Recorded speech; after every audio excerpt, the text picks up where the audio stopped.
Good morning, everyone, and good evening in Australia and Asia, and good afternoon in other parts of the world. My name is Fabiola Mieres. I'm a researcher in the ILO Research Department, and it is my great pleasure to welcome you to our last session of our series From Theory to Practice from the ILO Labor Compliance Research Project. We're absolutely delighted today to have Anna Booth with us. She accepted to be part of this webinar. As you know, in these From Theory to Practice webinars, we provide a platform for experts to share their insights on the practical challenges and successes of labor compliance and enforcement across different jurisdictions. Today, we're going to be talking about Australia. The seminars serve as a bridge between theoretical knowledge and real-world application with the spirit to exchange ideas and learn from peers about this complex field of labor regulation. We're going to proceed as usual. We're going to have a conversation with Anna about her work, and speaker and participants, of course, are welcome to pose their questions while we go along or at the end in our chat. So that everybody knows, this session is being recorded, as it was indicated at the beginning, and we're populating our website with all the series. So today we're talking about Australia, but previous cases included Brazil, the European Labour Authority, and the UK. And we're looking forward to more series next year. So stay tuned for that. So housekeeping, yes, the questions in the chat. We're going to talk with Anna for around 35, 40 minutes, and then the floor will be open for questions and more discussion. So Anna commenced her appointment, her 5-year appointment as the Fair Work Ombudsman on the 1st of September 2023. She has extensive and diverse experience in industrial relations, spanning 45 years, working with unions, private and public sectors. From 2012 to 2020, she served as the Deputy President in the Fair Work Commission, which is Australia's workplace relations tribunal. She was instrumental in setting up the FWC's Collaborative Approaches Program, formerly known as the New Approaches Program. Prior to taking up her role as the Deputy President at the FWC, Anna was chair and non-executive member of the Slater and Gordon board. She held this role since the law firm's listing on the ASX in 2007. And she also sat on various boards, including the Commonwealth Bank of Australia, the Sydney Organising Committee for the Olympic Games, and insurer NRMA, as well as industry superannuation-owned financial services companies, M&E Bank, and IFM. Anna has taught at the Australian Institute of Management and lectured at the Macquarie Graduate School of Management. She was the first female and youngest federal secretary of a union. She joined the Australian Council of Trade Unions as vice president in 1991. And during her period in the union movement, she attracted national attention by exposing the exploitation of migrant women workers in sweatshop organizations. I am really honored to have Anna, who's also an accredited mediator and the National Mediator Accreditation System, and is the patron of the Industrial Relations Society of New South Wales. So thank you so much, Anna, for accepting to be with us tonight, in your evening. We are really navigating these time zone challenges. And we'd like to start our conversation. If you could tell us a little bit about your work, provide us an overview of the Fair Work Ombudsman. We have a very international audience, and not everyone is very well acquainted sometimes with what's going on in Australia, the number of entities that you regulate, anything else you'd like to share. Fantastic. Thank you, Fabiola. May I, before I go to respond to your question, just acknowledge that I'm on the traditional lands of Aboriginal and Torres Strait Island people of Australia. I'm on a country called Garigal Land, which is on the northern beaches of Sydney, which is a beautiful suburb of Sydney on the Pacific Ocean. And the traditional owners are colloquially known as the saltwater people. And of course, course, my colleagues from Australia are on different lands of Aboriginal and Torres Strait Islanders, and many of our participants, no doubt from around the world, have First Nations peoples, and also acknowledge them and pay respects to their elders past, present and emerging. I do also want to thank the ILO for the opportunity. You've thanked me, which is very generous of you, Fabiola, because you've done it before. You've heard me. You might be disappointed. But I want to thank you because I, as the Fair Work Ombudsman, as an individual, but also the organisation, which we also, confusingly, I suppose, for people, also call the Fair Work Ombudsman, but officially we're the Office of the Fair Work Ombudsman. We're absolutely committed to our international engagement. We believe that we have so much to learn from other countries. And just recently, one of my colleagues, Anthony Fogarty, was with you in Norway at the International Forum of Labour Inspectorates, which is only the second one that's been held. I'm hoping to get to the third, so mark that spot. Please have it in a nice location. Please don't ask to have it in Sydney. That's where I live. I want to go somewhere nice. But it's a fantastic opportunity to talk to everyone tonight, and I'm really looking forward to our Q&A. But I will answer your question because you've asked it so beautifully. And to do so, I might ask the wonderful Alessandro, who is behind the scenes and not able to be seen, but we know from what he's just done that he's absolutely on the ball. And so just a little bit about us. I'm definitely not going to read slides to you, but I want to make this point, which is a sort of bit of a funny one, really. We're called the Fair Work Ombudsman, and I'm actually the Fair Work Ombudsman. It's a statutory role. I'm appointed by the government, in fact, technically by the Governor-General, which is a whole other story about us being a constitutional monarchy, but we won't go there. But we're not an ombudsman, really, because, you know, the traditional ombud advocates for and is a representative of, or at least solves the problems of, you know, people who come to them. And we really are a regulator. We really are Australia's workplace regulator, because our statutory purpose doesn't say, as you can see on the screen there, it doesn't say address worker complaints. It says all those things that it says, and what we've said about ourselves is that we are working for fairer workplaces. That's really our core purpose. And of course, as you can see on the screen, it is by promoting harmonious, productive and cooperative workplaces, as well as compliant workplaces. And we think that you can't have one without the other. You know, you can't have compliant workplaces really unless you've got cooperation, unless you've got involvement of workers and managers together, looking at the way in which terms and conditions of employment are applied. And equally, you can't possibly have a productive and cooperative workplace that isn't compliant. That will be a workplace where workers are not provided with fairness and a voice, and that is likely to diminish the ability, of the organisation to be productive. So that we really believe in, and we sit, within this big scheme called the Fair Work Scheme, and underneath the Fair Work Scheme, we also have the Fair Work Commission, which is an entity that I also worked for. So we're two parts of the same, program. One, the Commission creates new rights, and we now, the Ombudsman, enforce those rights, make sure that workers have access to those rights and protections. So Alessandro, you might just pop to slide 3 if we could, and I'll tell everybody about how big or how little compared to all of you. I'm fascinated to know, in a way, as people are sitting and listening, are you comparing yourself to us? So we have 14.5 million employed workers in Australia, and 1 million employing businesses. We have lots more organisations that are registered as companies that might make it into the company statistics, but in terms of actually employing someone, it's 1 million. And that if you watch the international weather forecasts on the BBC, you'll be familiar with the shape of Australia, our big island nation, as the song goes, our island home. Many, though, of these workers have very different characteristics. So whilst we have a big footprint, the numbers kind of camouflage the diversity of the lived experience of those workers.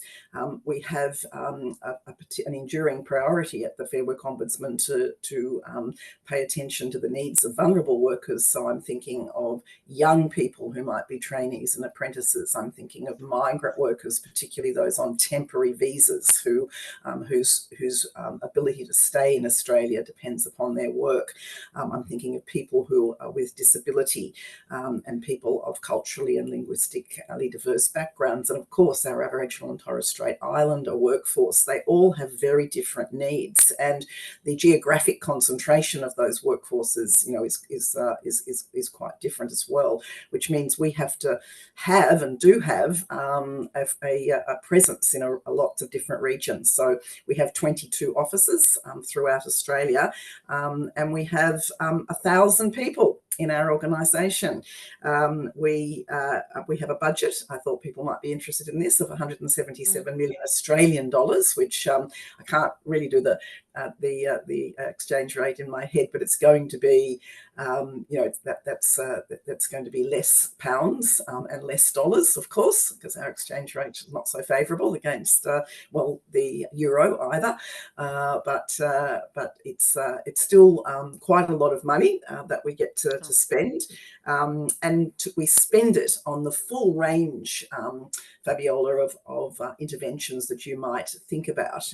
If we're working for fairer workplaces, then our first prize is that workplaces know exactly what their obligations are, and we consider it to be our job to help them know those things. So, the laws are complicated. We have just a quick thumbnail sketch of our system. We have statutes from the federal parliament that have rights and obligations in them, called the National Employment Standards, and then the Fair Work Commission decides every year what the national minimum wage is. It's $24.10 at the moment.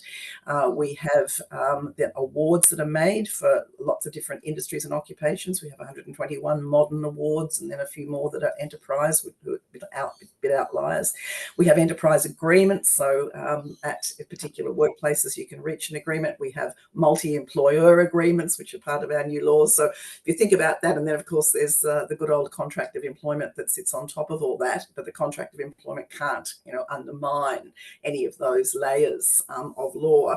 And it's our job, with our 200 or so people in our information, education and advice area, our 230 inspectors who go out to workplaces, our 150 or so people in our legal department, including 65 gun lawyers. It's their job, to do all the things that prevent non-compliance and actually remedy it. And Alessandra, if you show us slide 4, and then I will shut up, I promise, for a moment, let Fabiola think about a good next question. Then we have kind of, like many, I guess, complaints-based entities. We have a lot of incoming, so we have we have 300,000 people nearly every year contact us, but we also get information, and so obviously we get a lot of information from them, but we also trawl through economic data and media.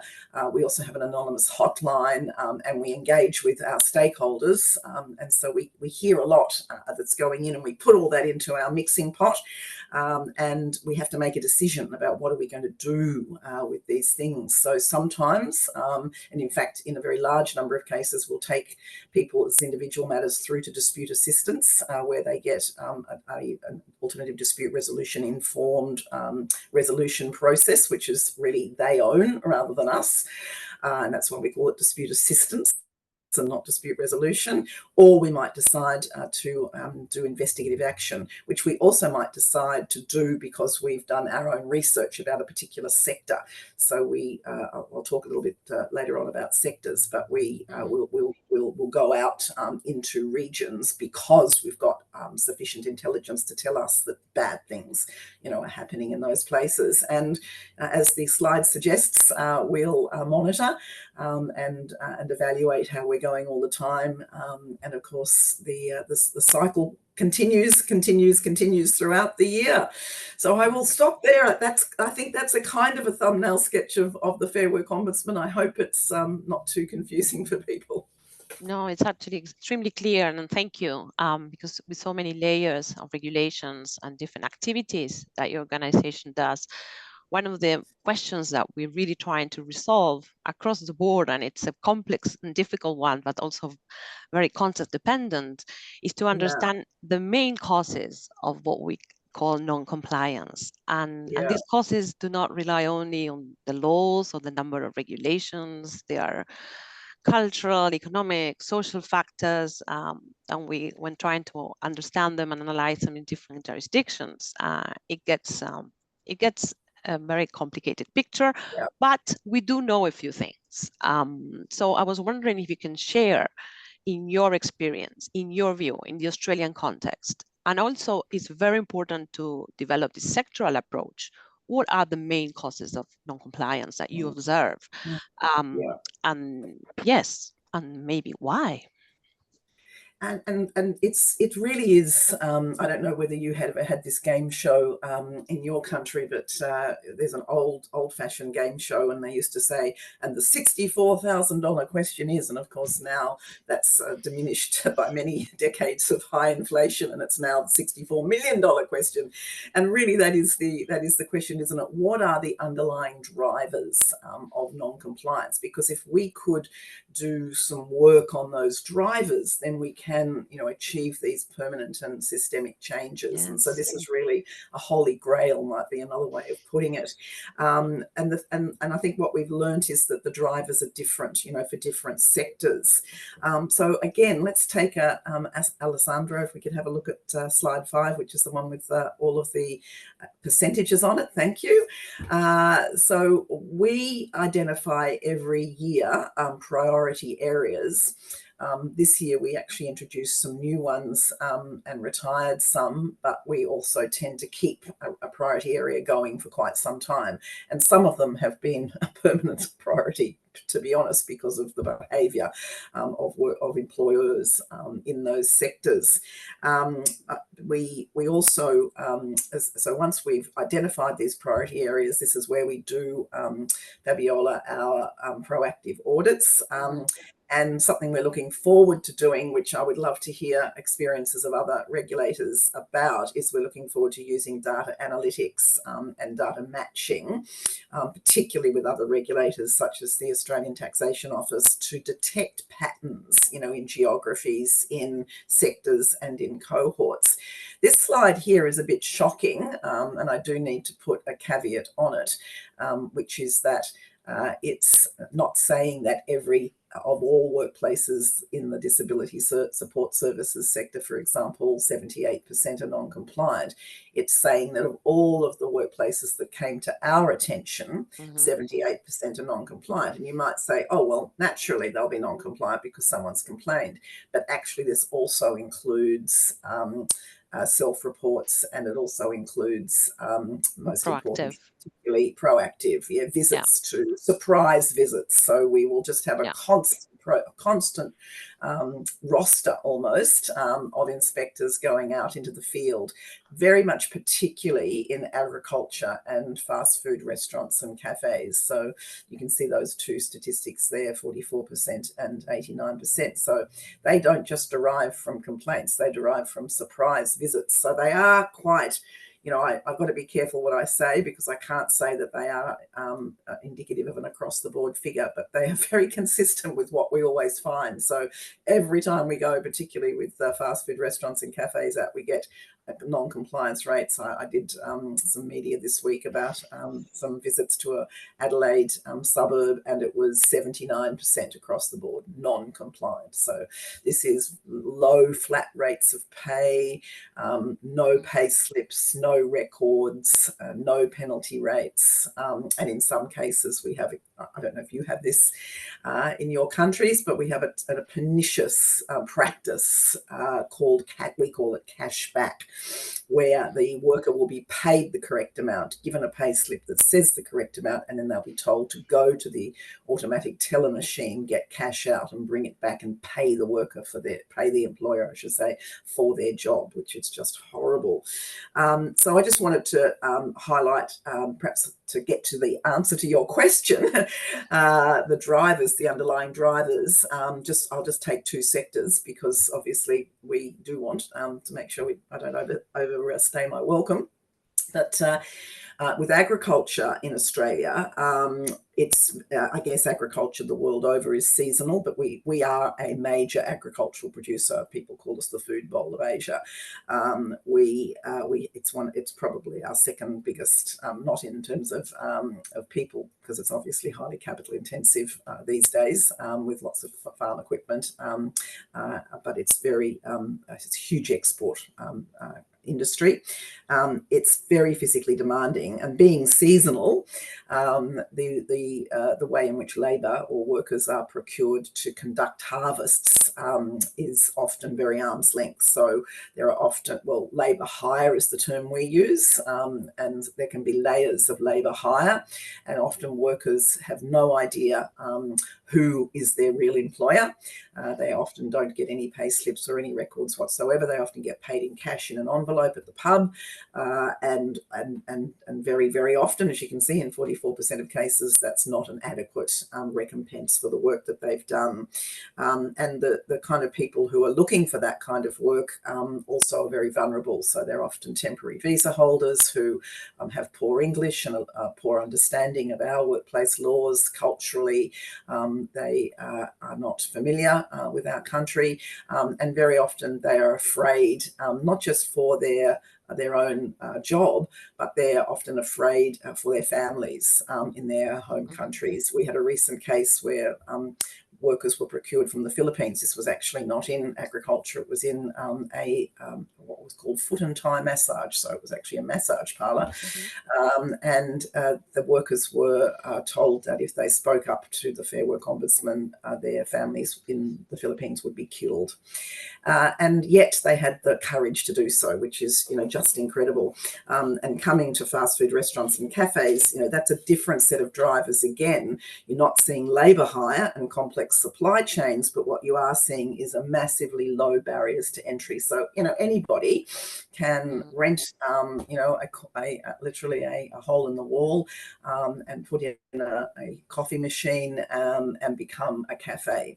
And consequently, we have people opening cafes who have absolutely no idea of what their business plan is, how they can pay the rent, pay their suppliers and pay their workers. And of course, they have to pay the rent to stay in the hole in the wall. They have to pay their suppliers so that they can make the coffee. But, maybe we just won't pay the workers this week, or maybe we'll pay the workers less than what they're due.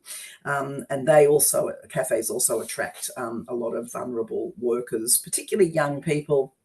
And I find this the most really distressing of all of the, there's so many things that is distressing, of course, but I just find it distressing that a young person would start their working life being exploited. And start their working life being afraid to speak up and carry that legacy, into the future and into their working lives. I just think that's so wrong. And so we're working very hard to do something about that. I think some of the difficulties that you pose with your questions is that the drivers are not within our control. So, our immigration policy has shifted in Australia very much from permanent migration to temporary migration. Hence, we have over 1 million, well over 1 million workers in Australia who are temporary visa holders. And although we have some new arrangements that are designed to protect them, they tell us when they do come to us that they and their colleagues are really afraid to speak up. Yes, we see this in other parts of the world as well, especially in agriculture. I know it's not an easy question, but you gave us a very interesting perspective, especially adding young workers and how they integrate the idea that they can actually speak up or actually even know about your own existence. So we'll probably ask more questions about that, how you do your outreach, awareness. They don't know sometimes the rights. I mean, there are more causes than that, but the young population is an important area. Another one of the challenges we have in the ILO is that working in other countries, the huge amount of informality that takes place that you described a little bit in the case of Australia, which might be a bit different. It's also another big barrier that we always face, and we're trying to work with our constituents in addressing the different angles. And in this work, sometimes when we read the academic literature that's trying to understand the different models that are being developed to address these issues, rather than around compliance or enforcement, they tend to be portrayed as if they belong to different domains. Either you have a very strategic enforcement approach or you go more to compliance, but we have not observed any country that only does one of these practices, and it's actually it's more mixed. So I was wondering if you can tell us a little bit more about your approach to compliance and enforcement, and how has this shaped your journey? Because this today is all about your journey. And journey, Fabiola, is the perfect word for it, you know, because the Fair Work Ombudsman was created in 2009 through the amalgamation or integration of some different government agencies. So for all intents and purposes, we can say, you know, that it was born in 2009. There's been 4 Fair Work Ombudsmen since then. And each Fair Work Ombudsman brings a certain perspective, and I feel sorry for my 1,000 staff who think, oh my God, we've got a new Fair Work Ombudsman. How is, in this case, how is Anna going to, change the way that we do things? And I thought that I probably wouldn't. And then I took some time to think, and then I thought, actually, I think I would really like to. And so we did a lot of work with our staff, and one of the things that I feel is most important is that every one of those 1,000 workers in the Fair Work Ombudsman has a voice and has an influence over a range, certainly over their own work, but also over our purpose, over our direction, and that's been really important. But why I gave that little thumbnail sketch of history is that, you know, we've probably gone from what I call the claims-based model, so purely almost an ombud type model where you were entirely reactive, through to strategic enforcement, back to claims-based, through, you know, so it's not been a seesaw. That would be portraying it as too jerky, but it's been kind of a gently undulating topography. And we are firmly in the direction of strategic enforcement now. So I thought we might show slide 6, Alessandro, to show everyone the triangle that you are probably most used to seeing. This, I'm proud to say, even though I don't mean personally, I had nothing to do with it, but I'm proud that this was developed by an Australian academic called John Braithwaite is his name, John Braithwaite. And he developed the theory of responsive regulation. Exactly. He's still an academic in Australia. He's still at the university. I think it's the Australian National University in Canberra. His real focus is criminology. So he didn't develop this for workplace regulation particularly. But we find it really helpful to explain to our workplace community, what are we doing? You know, so so I won't spend a lot of time on each of the levels, but, you know, we've got a whole series of interventions that are designed to try to keep employers compliant.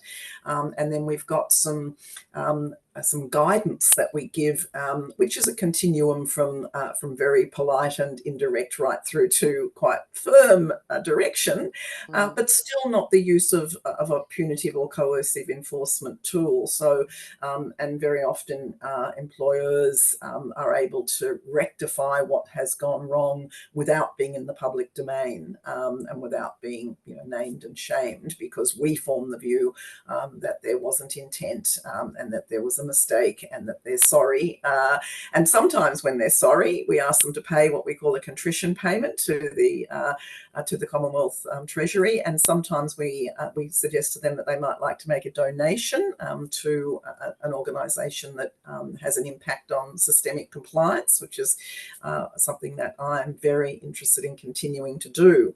But we using and of course I should mention the enforced compliance as well. That is obviously where we find the most egregious, deliberate, and even if it's not deliberate in the criminal sense, it's nevertheless so objectively known, and we have a definition of serious non-compliance, that is knowing and reckless, that we definitely decide to use to litigate against those companies and to obtain penalties. In fact, we just recently obtained the largest penalty ever, $15.3 million, against a sushi company that had 5 sushi outlets that were ruthlessly exploiting their workers. So we really do adopt the strategic enforcement principles, and the 4 of them that we embody in our compliance and enforcement policy. So your point is right, Fabiola. It is a continuum. We don't just do one or the other. That is, we prioritise, which you saw with our priority sectors, and we do that both with the reactive and proactive work. So if, say, a young person contacts us, even if it's the claims-based model and it's an individual contacting us, if they're a young person, we're more likely to take their case on than if they're not, or temporary migrant, etc.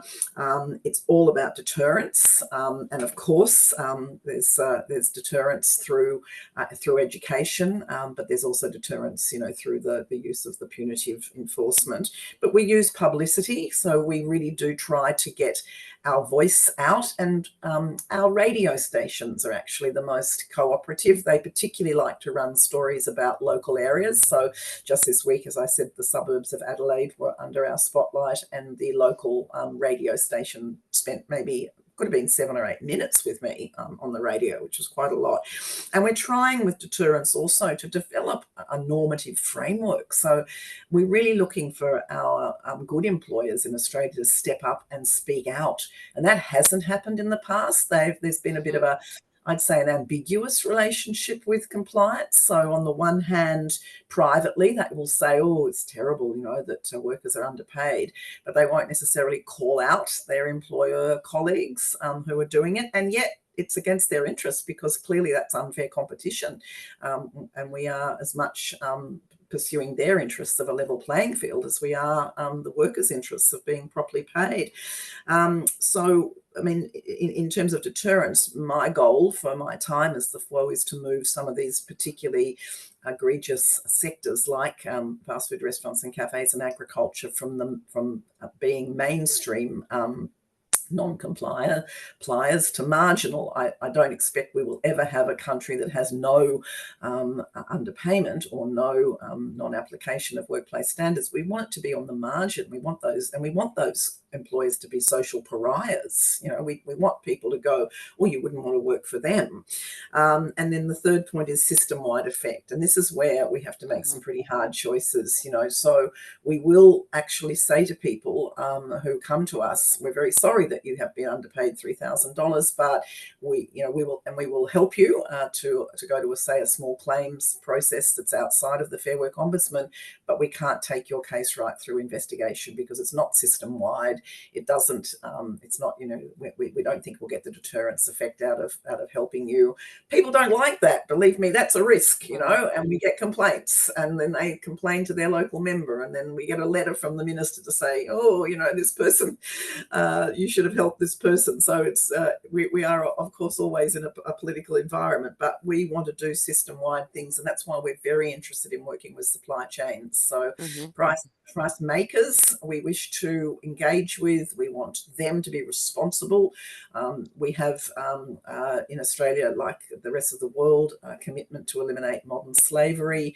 We have just appointed our first federal anti-slavery commissioner. I see our workers on the continuum. Modern slavery obviously is about deprivation of liberty, but it usually comes with exploitation. And so we want to work with people who are setting up supply chain chain assurance systems in sectors, and we have one called the Cleaning Accountability Framework. That's a very good one, and it's that's where I wanted to direct some financial support to give them a bit of a push along. And finally, the fourth point is sustainability. I mean, we just don't want, I don't know if you know this game, I think it's an American amusement arcade game, but we use this analogy quite a lot. Whack-a-mole, you know, where you hit one thing and another one pops up. We don't want to be playing whack-a-mole all the time. You know, our inspectors get tired of going out in the field, doing all this work and then going back to the same area a year later and finding, you know, different employers but the same non-compliance. So we're looking for permanence in our impact. Yes, that's key. Thank you. I think you mentioned the inspectors and the role of the person that's behind the inspector, and I was lucky enough to recently had the chance to interview some inspectors in a different context, in a developing country, well, middle income country like Chile. And it was so interesting to hear from them sometimes the detachments that exist from what they do every day and the system. So this need to have them more integrated as well, even though they are part of the system. But when we're studying these models, sometimes the academic literature, it's a bit dry in terms of how they are depicted, but their frontline experiences also as workers themselves, I think it has been very illuminating for us. And thank you for sharing that. Because continuing a bit on the issue of models, which is something that we are interested in as we provide technical support to our constituents, and we get requests also.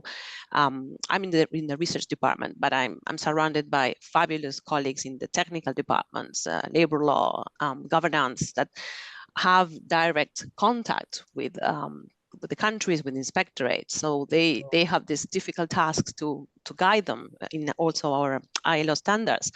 But one of the models that becomes quite prominent when we're reading this literature is the one where, you know, the inspector doesn't go alone and can rely on other partners, maybe unions. Sometimes this is called co-enforcement.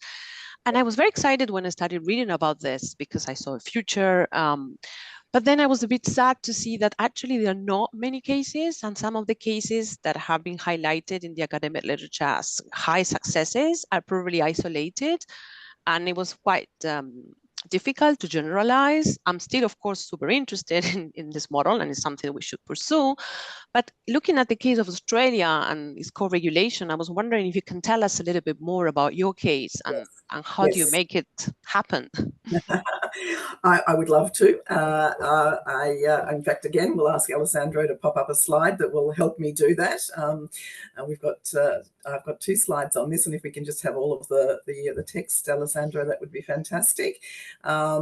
Because it's funny that, Fabiola, your title of your webinar, From Theory to Practice, this is exactly some thinking that we've been doing in the Fair Work Ombudsman, and actually at a university I recently gave a presentation that I titled From Theory to Practice before I knew that I was going to be speaking here. Oh, okay. And to be honest, I created this slide for that purpose because I read all the research in advance, because when you go to a university, you know, the academics are going to ask you questions and you've got to show that you did actually read the article. So I have done that, and here's, you know, the simple distillation of it is that, you know, it is actually impossible for one small 1,000-person government-run organisation to protect workplace rights across a whole big country like Australia on their own. Simply not possible.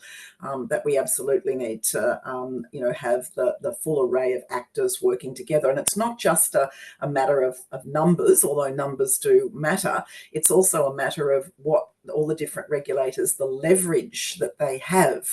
So, for example, and of course, as the third point there is to do that in an effective way. So we might just have that second slide on this point, Alessandro, because this will give you an example of some of the. This is only just a little handful of some of the regulators that we work with. The Australian Federal Police is our federal police force, and of course they have responsibility for modern slavery. Border Force is our regulator of what the name suggests, our borders, migration, and the Australian Taxation Office is the revenue collection, as it is in every country. We have, as no doubt other countries of the world have, a system called single touch payroll, where you must, if you're paying somebody properly, as in above the line, if you like, you must actually go through the portal of the Taxation Office, and so the Tax Office actually collects all that data, which is very helpful. There's a lot of privacy around it and some difficulty accessing it for all of our purposes, but we do have government task forces where we bring together the regulators, and we have special legislative cover to share information. But we have, with the Fair Work Ombudsman, in our little Fair Work Act, we have a section 718, which is all about information sharing.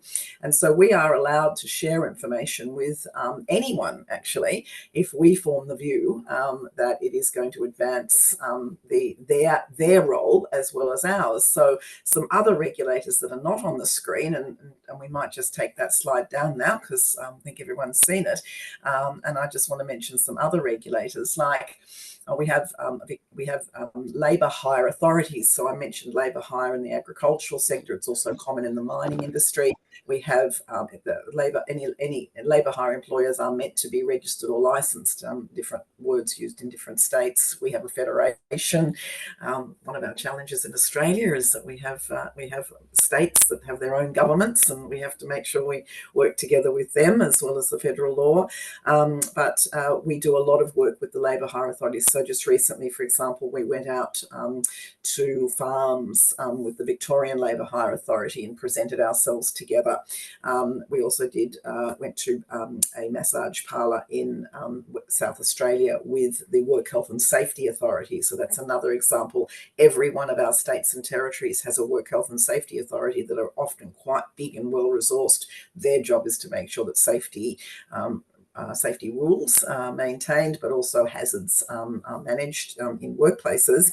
And although they're not there to look at wages, they are willing to give us information about what they see. If they see a situation that could suggest some underpayments or exploitation, they will tell us. And so we have, with those agencies, as well as the task force I mentioned, we have sort of memorandums of understanding, or often a very informal way, but a useful way of doing it is we call it an exchange of letters. So we write to them and say, look, here's the information we'd like, here's the process, how many times a year we'd like to meet with you, who are the contact points, what information we can give you, and then we ask them to write back to us and say what information they can give us, and then we meet, maybe every month. Sometimes we've got a big body called the National Disability Insurance Scheme Quality and Safety Commission. We meet with them every 6 weeks. It's one of the largest sectors in Australia now, disability and home care, and so we work with them to share information. And indeed, we just did a joint letter, Fair Work Ombudsman and National Disability Insurance Agency, which is a different part of that same scheme.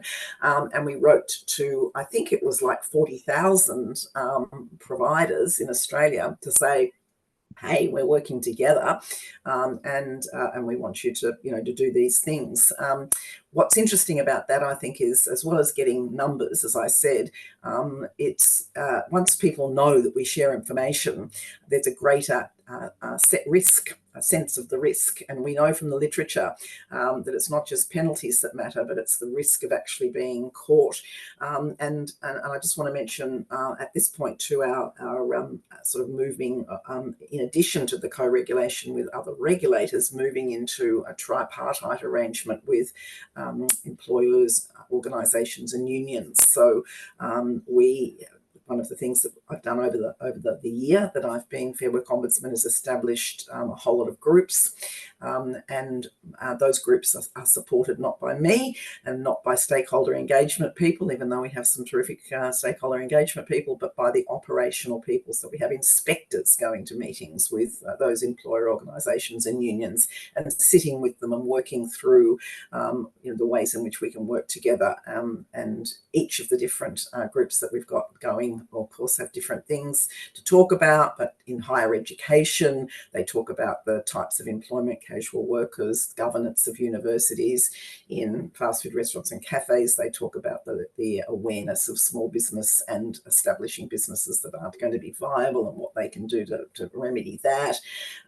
In disability, we talk about the move away from institutions to individual workers supporting people in their own homes, and the atomistic way in which that work is going. So there's so many things to talk about, but we're not just wanting to work with those bodies to talk, we're wanting to work with them to act. And we have a section of the Act, again, section 710, that allows us to in a sense, deputise other people who we think are experts to come with us on workplace visits. So this, I have to admit, this is still in the working through. We've got to put some protocols and governance around this, and there's obviously a lot of uneasiness on the part of employers, and so focusing on working in a tripartite way, we need to be very respectful of diverse views, and so we're taking this slowly and carefully.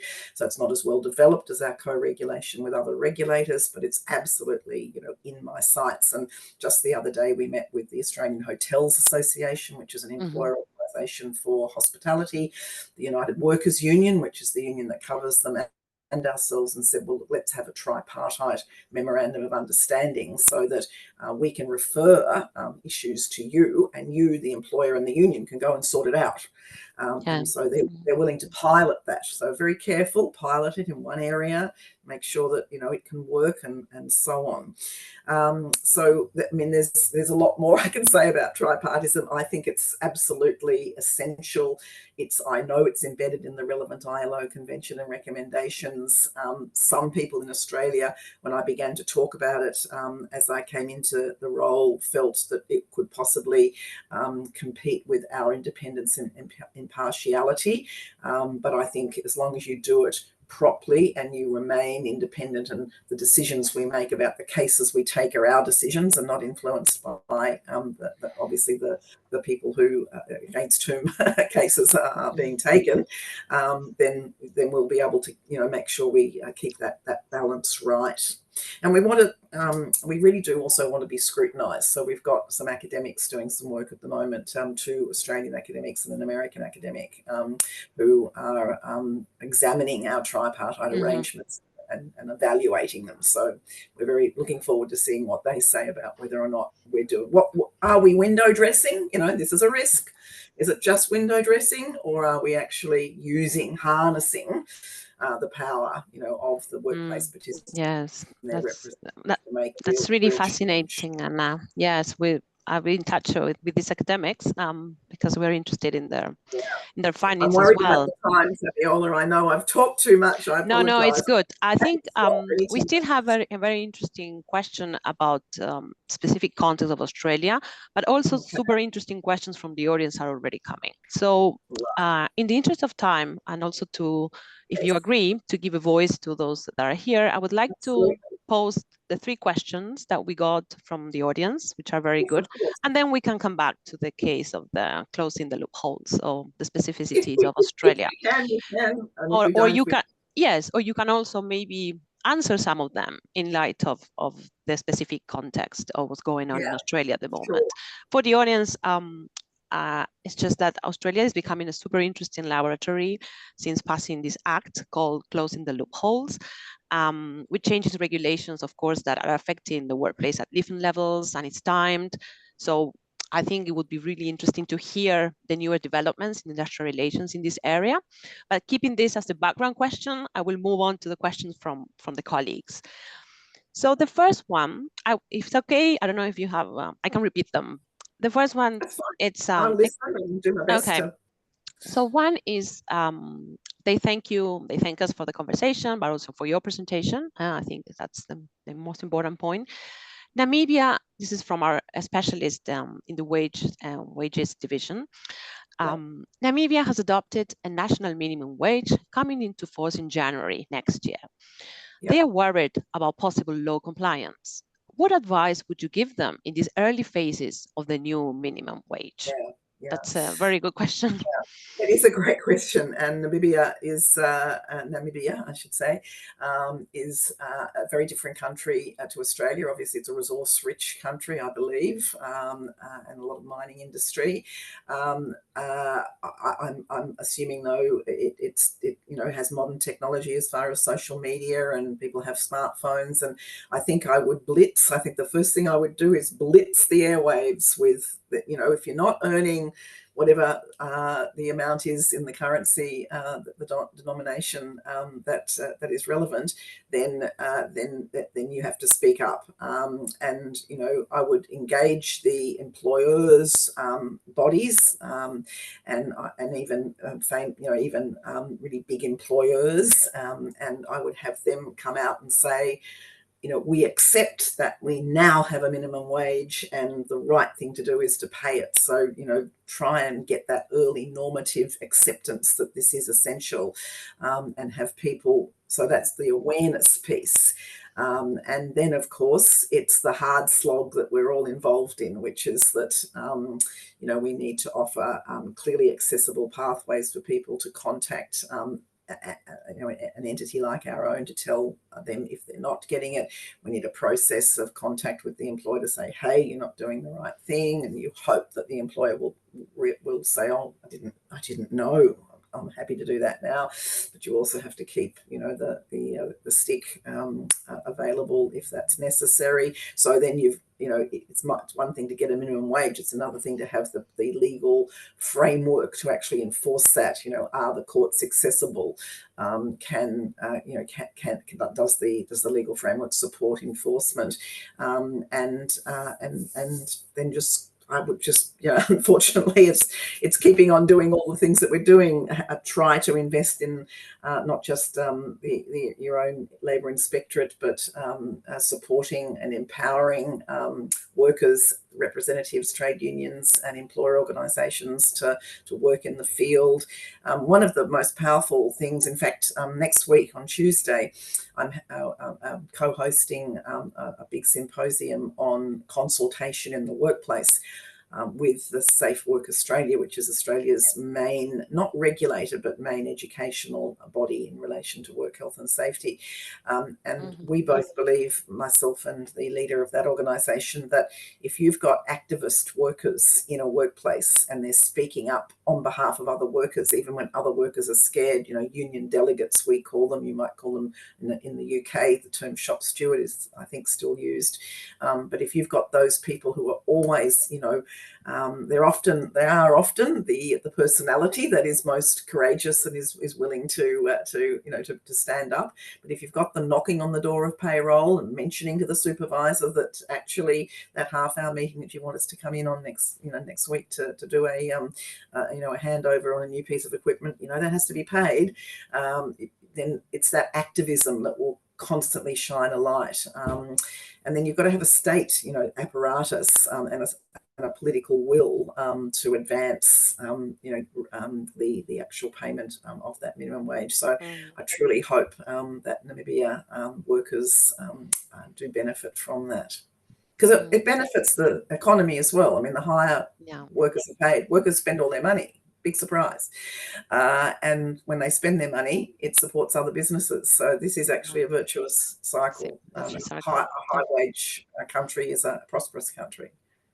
Thank you. Thank you for those insightful comments that I think we'll have some follow-ups with the colleague on how the project goes. The other two questions, I'll pose them together, and is related to institutions. What are the role of institutions in the legislative process?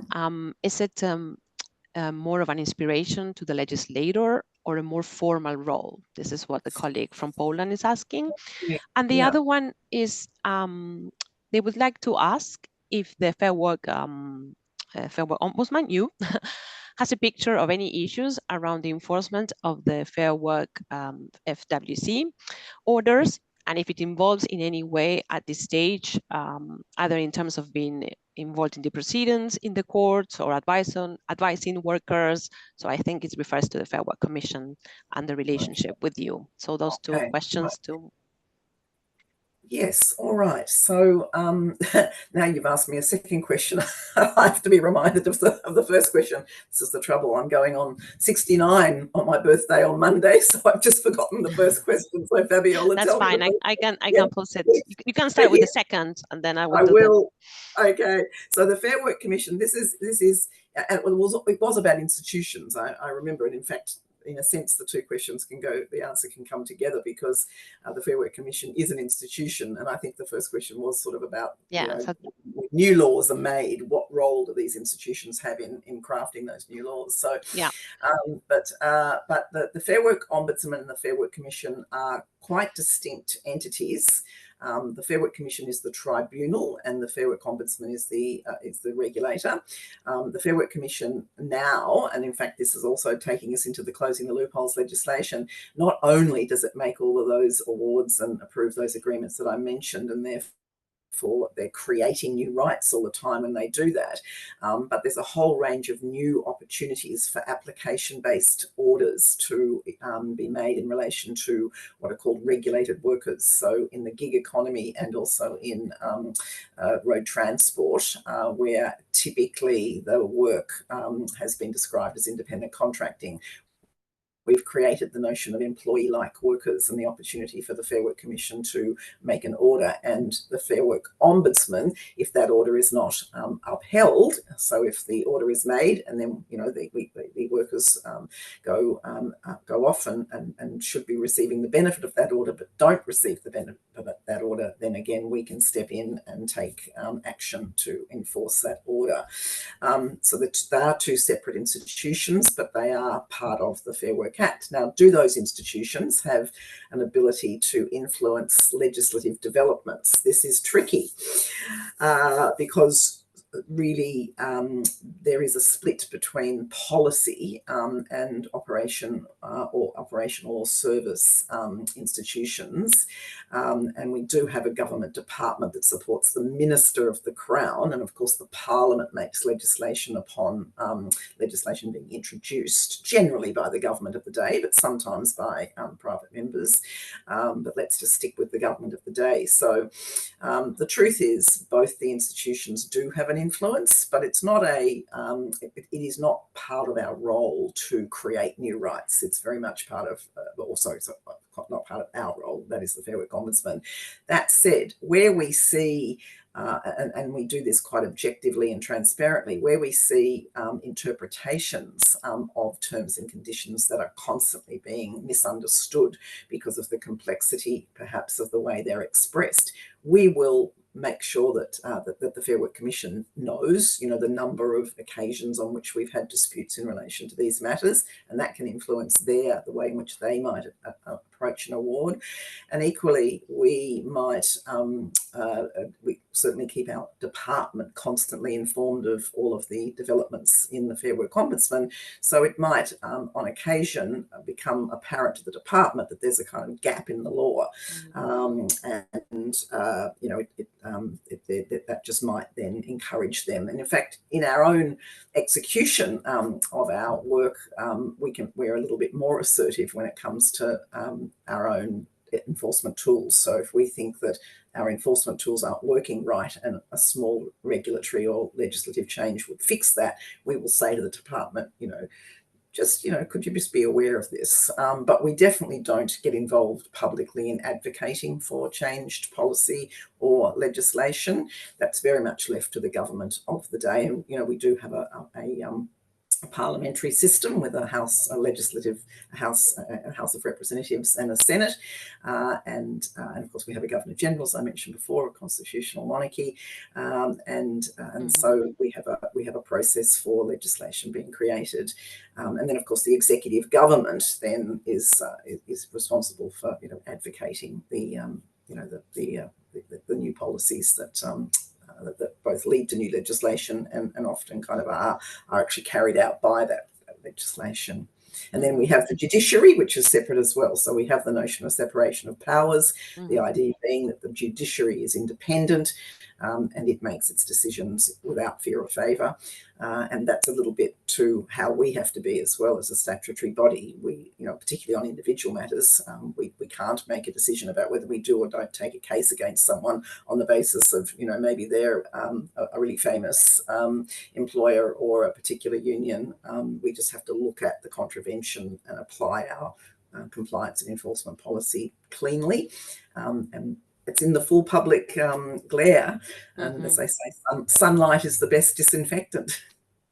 Yes, I think even if it's going over 5 minutes, it is really worth sharing these latest developments in the Closing the Loopholes Act, because it will give the audience an idea of where you're moving forward, areas to watch out for, and also it can inspire some ideas in other countries. So I would, if with permission of everybody, and thanking them again of using their time for 5-6 more minutes before we close. I'd be happy to do that. Thank you, Anna. Yes, so it'll maybe be a taster. Exactly. Yeah, and a slide will show right at the end. We'll have our web address and everything on it. So perfect. People can see. But I think what's really interesting about we've had 3 big tranches of legislation. One piece of legislation was called Secure Jobs and Better Pay. The next tranche was Closing the Loopholes, and because of the political process, they broke that legislation into 2 parts, 1 and 2, to get it through the Parliament, and that has occurred.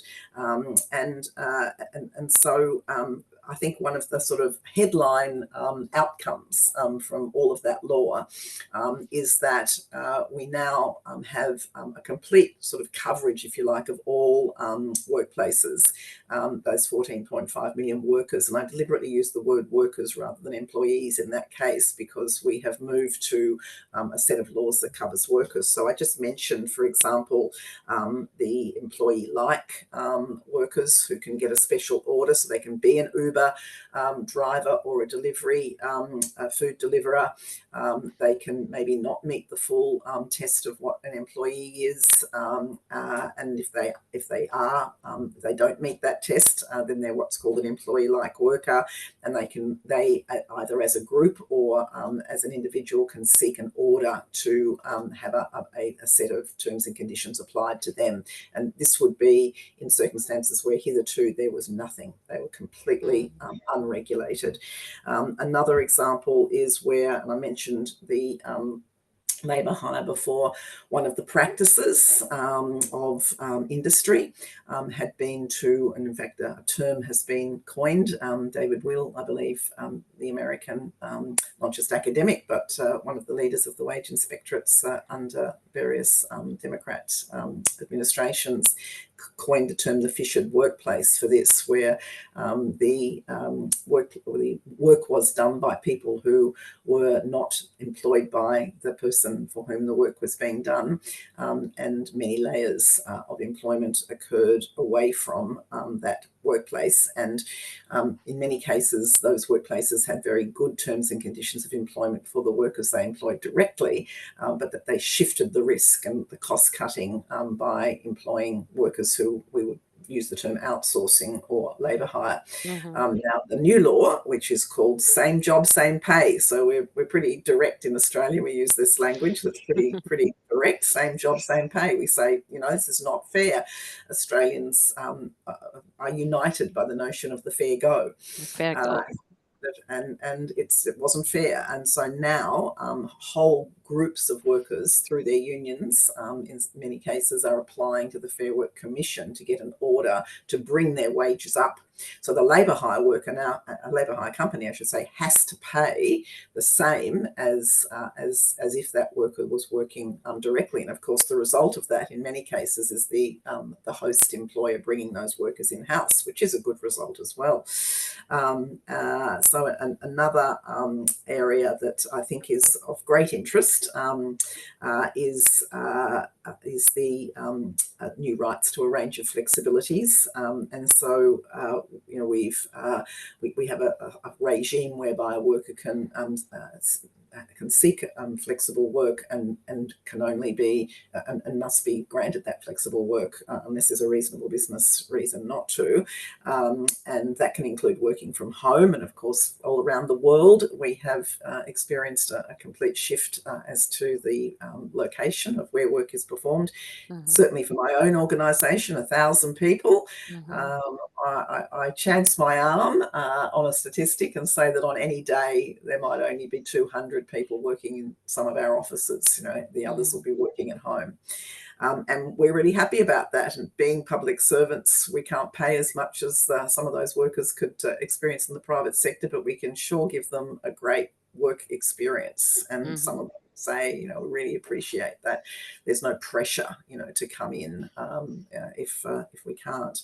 And we've also legislated what's called a right to disconnect. So the way in which this is put is not an obligation on the employer not to contact a worker, but rather the right of the worker to ignore the contact. So the way it's put is that the worker is entitled to not have to monitor, nor read, nor respond to an out-of-hours contact from the employer unless it's unreasonable to not respond. So it might be unreasonable if it was an emergency to fill a shift, or if one of the examples we use a lot of scenarios in our communications. So if it's only half an hour after the work day and somebody's forgotten their phone and need to ring someone to find out where it is, well, that would be unreasonable not to help out in that situation. So we've also got a whole range of new gender equality initiatives, really important. The outlawing of sexual harassment by prohibiting it in the Fair Work Act, and by inserting in another piece of legislation called the Sex Discrimination Positive Duty. So employers must actually proactively prevent sexual harassment. Extension of parental leave, some rights for partners of the birth person. Family and domestic violence leave, 10 days a year, has been legislated, and that's an attribute that if you are acted adversely against in the workplace because you've exercised your right to that leave, that's unlawful as well.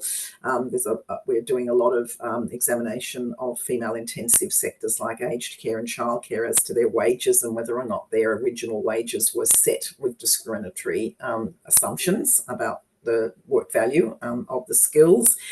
And then in terms of temporary migrants, and this is probably, I'm going to stop because I know we're over time, but there's probably another 10 things I could talk about, but this is important and a work in progress. So it's addressing what you asked me about at the outset about the drivers of non-compliance. And so there are two pilots of special visas, one called Strengthening Reporting Protections, another called the Workplace Justice Visa, and both of them are designed to make sure that workers don't have to be fearful about being ejected from the country if they have had an experience of underpayment, and that they're working with us to work that through, and we can certify that we are engaged in an investigation, and therefore they can stay in the country for the period of time. And the real big one, which I know Alessandra anticipated and popped up on the screen before, and we'll just pop up one more time, and I'll take 1 minute, Fabiola, but Alessandra, if you wouldn't mind showing slide 9, that would be great. That's the one with the penalties. We have just adopted and will start on the 1st of January of next year a criminal jurisdiction for underpayments. So we call this the intentional underpayments jurisdiction. And if an employer expressly, tacitly, or impliedly authorises or permits an offence, as the words say on the screen, then you can see what kind of penalties. So we do have the carrot and the stick. We do have the red zone at the top of the the regulatory triangle, and this would have to be the reddest of the red. We are having to reinvent, or not reinvent because we haven't invented before. We are having to invent a whole new area of work within the Fair Work Ombudsman to advance this criminal jurisdiction. And it's going to be very interesting to see some of the cases that, we've run where we have received big civil penalties. Will cases like that find their way into the criminal jurisdiction? We've also got improved fines and penalties for civil contraventions where there's knowing and reckless behaviour. And then just the general underpayment breaches, the fines have been increased as well. And these are for each contravention. And very often in a case, we might have 20 contraventions in a case that we take before the courts. So this is going to start to really, hit the bottom line, and hopefully get people to pay attention. We've got some safe harbours, which there is a quick slide, and that will next one. be the last slide. Next one. So we've developed a small business wage compliance code. So if those small businesses comply with that, then they can be protected. And we have the ability to enter into a cooperation agreement with an employer who has found intentional underpayment within their ranks. And remember, employers are vicariously liable for the behaviour of their managers. So it is possible that there could be intentional underpayment, but the company themselves want to distance themselves from it, apologise for it, repay it. We can provide them with that safe harbour, but that's going to be down to our engagement with them and how serious we think they are in their remorse. I think that's enough, don't you, Fabiola? Yes, no, this is fantastic. I will obviously follow up with you next year. You touched upon topics that are key to our work in the ILO. Next year, we're coming up with the edited collection on also. We just lost you there, Fabiola, or I did anyway. Oh no, I'm here. Just to thank you and saying that these are key topics for us. There you are. And next year we are coming up with an edited collection on temporary labor migration, which is an area that it poses a lot of challenges for the protection of workers, as you nicely mentioned, highlighted. And so it's important to also look at it from an enforcement compliance perspective. These are the resources for our audience. Thank you for staying with us a little bit more than the time allotted, but this has been such a fascinating case. I have no words to thank you again, you and your team, for all the work behind this. Beautiful art as well from a local artist, that it will stay there for people to check. Aboriginal graphic artist. And thank you again to all the participants for the questions, for your time. We'll keep you posted about the next sessions. Thanks, Fabiola. So thank lovely. You. Thank you. Have all so much. A great night and day. Bye. Goodbye. Bye.